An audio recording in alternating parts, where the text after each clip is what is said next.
धनबाद को कोयला राजधानी के नाम से जाना जाता है।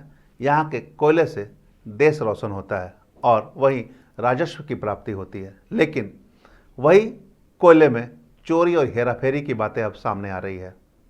निरसा स्थित एमपीएल में कोयला ट्रांसपोर्टिंग के दौरान हुए बड़े घोटाले की उच्च स्तरीय की जांच की मांग को लेकर अब निरसा विधायक मुखर हो गए हैं और मंगलवार को धनबाद उपायुक्त आदित्य रंजन से उन्होंने मुलाकात की। इस दौरान उनके साथ हाईवा ऑनर एसोसिएशन के पदाधिकारी भी मौजूद रहे। उन्होंने पूरे मामले में एमपीएल प्रबंधन, कोयले की सप्लाई करने वाली कोल इंडिया की यूनिट, उनके पदाधिकारियों की विश्वसनीयता पर प्रश्नवाचक चिन्ह खड़ा करते हुए मामले की उच्च स्तरीय जांच की मांग की है। पूरे मामले पर जानकारी देते हुए उन्होंने बताया कि एमपीएल में कोयला सप्लाई में बड़े पैमाने पर घोटाला हुआ है। शॉर्टेज को फुलफिल करने के लिए मिट्टी, पत्थर और ओबी डंप मिलाकर घोटाले को छुपाने की कोशिश की गई है। ट्रांसपोर्टर से लेकर एमपीएल प्रबंधन और पाथरडी कोलियरी से जुड़े पदाधिकारियों की मिलीभगत से इसमें इनकार नहीं किया जा सकता। पूरे मामले पर तत्काल निष्पक्ष जांच होनी चाहिए, जिसके बाद उन्होंने कहा कि उपायुक्त ने भी आश्वासन दिया है और निष्पक्ष जांच की बातें कही है।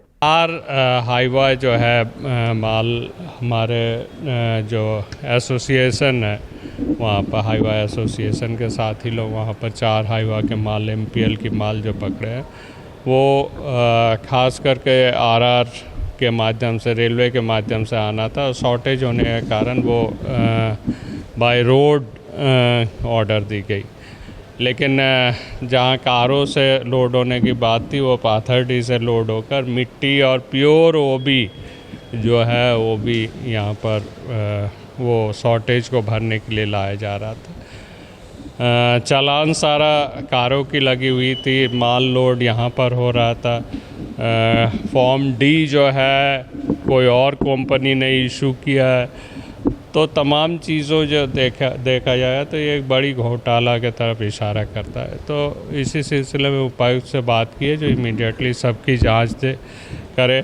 हम लोगों ने जीपीएस रिपोर्ट, हमारे साथियों ने जीपीएस रिपोर्ट भी दिया, तमाम चालान से लेकर फॉर्म डी से लेकर तमाम डॉक्यूमेंट्स भी उपायुक्त को दिए। उपायुक्त कन्विंस्ड हैं जो इस तरीका का बड़ा घोटाला है वो मिनिस्ट्री ऑफ पावर को बोले हैं जो इमीडिएटली इन तमाम डॉक्यूमेंट्स को लेकर हम लिखेंगे और इसके साथ साथ ऐसे तमाम लोगों के ऊपर एफआईआर करेंगे। ज़रूरत पड़े तो एमपीएल के अधिकारियों के ऊपर भी एफआईआर हो। इस तरह के घटनाओं से कहीं ना कहीं जो हाईवा एसोसिएशन के ऑनर एसोसिएशन इन लोगों के साथ पर भी घटना लगता है।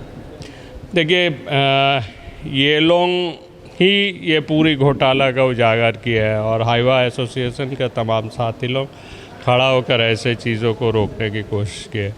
अगर थोड़ी बहुत भी गलतियां होती है, यदि आधा घंटा किसी की टायर बर्स्ट करती है तो हाईवा को रोक दी जाती है, इसको ब्लैक लिस्ट करने की बात करती है।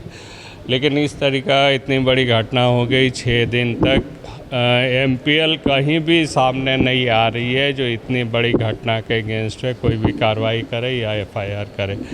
इससे एमपीएल की मिलीभगत साफ थी। वहीं दूसरी तरफ भाजपा नेता मधुरेंद्र गोस्वामी ने बताया कि गणनायक कोल एंड कंस्ट्रक्शन कंपनी, कुछ कोयला माफिया और एमपीएल के पदाधिकारियों की मिली भगत से अवैध कोयले का कारोबार किया जा रहा है और सरकार को राजस्व की क्षति पहुंचाई जा रही है। एमपीएल में कोयला शॉर्टेज हो गया और इसकी भरपाई के लिए सिंदरी के पारबाद स्थित एक कोयला भट्टा से मिट्टी और पत्थर की आपूर्ति की जा रही है, जिसमें करोड़ों रुपए के घोटाले हुए हैं। 4 हाईवा निरसा थाने में जब्त है, मगर अब तक कोई प्राथमिकी दर्ज नहीं की गई है। कुछ कोयला माफिया मामले को मैनेज करने के प्रयास में लगे हुए हैं। एमपीएल में एक बहुत बड़ा कोयले की घोटाला हुआ है। एमपीएल में एक गणनायक कोल ट्रांसपोर्ट कंपनी नाम की एक कंपनी है जिसे कोयला ट्रांसपोर्टिंग सीसीएल के विभिन्न कोयलेरियों से बाली डी रेलवे साइडिंग जो आद्रा डिवीजन के अंदर आता है वहां से एमपीएल में कोयला से ट्रांसपोर्टिंग करना था रैक के माध्यम से। एमपीएल के अंदरूनी मामला में जो आया है, जांच के क्रम में आया है कि लगभग 1800 टन कोयले की शॉर्टेज है उस कंपनी को आपूर्ति में।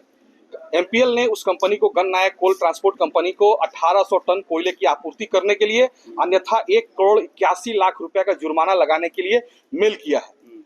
इसी बीच में गणनायक कोल कंपनी द्वारा और कुछ कोयला तस्करों द्वारा मिली भगत करके एमपीएल में विगत कुछ दिनों से मिट्टी और पत्थर की आपूर्ति पाथरडी के किसी भट्ठा से की जा रही थी। अभी 8 गाड़ी एमपीएल में अनलोड हुआ है। 3 तारीख को 5 गाड़ी और 9 तारीख को 3 गाड़ी और फिर 11 तारीख को भी 4 गाड़ी अनलोड होने के लिए जा रही थी। उसी क्रम में प्रेस मीडिया, हाईवे एसोसिएशन के लोग, स्थानीय ग्रामीण जनप्रतिनिधि के आने के कारण से जो है ये मामला का पर्दाफाश हो गया। लेकिन दुर्भाग्य की बात यह है कि विगत 4 दिन बीत जाने के बाद भी अभी भी गाड़ी थाना में खड़ा है। मामला को मैनेज करने का प्रयास लोगों द्वारा किया जा रहा है। अभी तक प्राथमिकी दर्ज नहीं हुई है।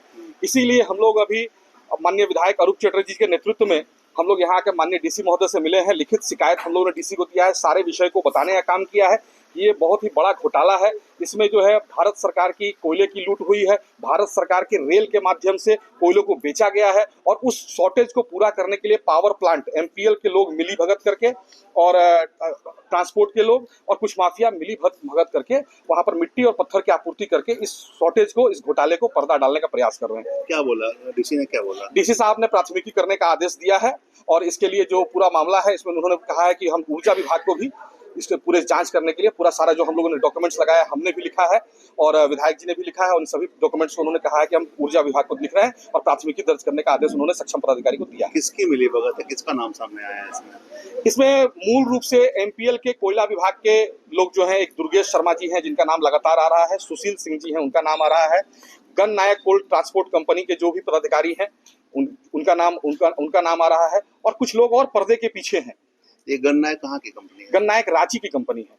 तो उसके जो ये कोयला प्रोप्राइटर अमित सिंह और टीपी सिंह नाम का व्यक्ति का नाम आ रहा है। ये कोयला लोड जो हो रहे थे वो कहाँ से हो रहे थे? ये पाथरडी के एक भट्ठा जिसके चालान जो है, चालान में MNSR trading private limited पारबाद Pathardih जोड़ा पोखर बताया गया है। ठीक है, मतलब चालान किसी और नाम से है? चालान किसी और नाम से, वाहन कुछ और दिखाया जा रहा है? वाहन नहीं, वाहन वही है। वाहन जो है, वाहन में एक तरफ जो ट्रांसपोर्ट कंपनी है वो लिख रही है कि हम कारो ओसीपी से एमपीएल भेज रहे हैं।